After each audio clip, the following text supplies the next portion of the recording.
அண்மையில நம்ம படித்த இளைஞர்கள் வேலைவாய்ப்பு பெற வேண்டும் என்பதற்காக டிஎன்பிசி தேர்வு அறிவிக்கப்பட்டது. அந்த தேர்வு கூட முறையா இந்த அரசால நடத்த முடியல. அதுல குளறுபடி, அந்த தேர்வு ரத்து செஞ்சுட்டாங்க. இதுவரைக்கும் தமிழக வரலாறுல டிஎன்பிசி தேர்வை தள்ளி வைத்த வரலாறே கிடையாது. அப்படி திறமையேற்ற அரசாங்கம் திமுக அரசாங்கம். இன்றைக்கு காவல்துறை உதவி ஆய்வாளர் எஸ்ஐ தேர்வு, அந்த முடிவை இன்றைக்கு ஹைகோர்ட் மதுரை உயர்நீதிமன்ற கிளை நிறுத்தி வச்சிருக்குது. அதில் தென்காசியை சேர்ந்த 2 பேர் மதுரை உயர்நீதிமன்றத்தில் வழக்கு தொடர்ந்திருக்கிறாங்க.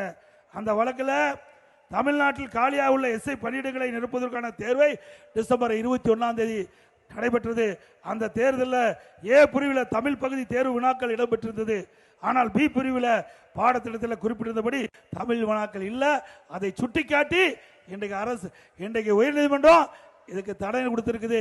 இப்படி முறையாக தேர்தல் இன்றைக்கு அந்த தேர்வு கூட நடத்த முடியாத ஒரு அவலநிலை இந்த ஆட்சியில் பார்க்கப்படுகின்ற செய்தி இந்த நேரத்தில் தெரிவித்து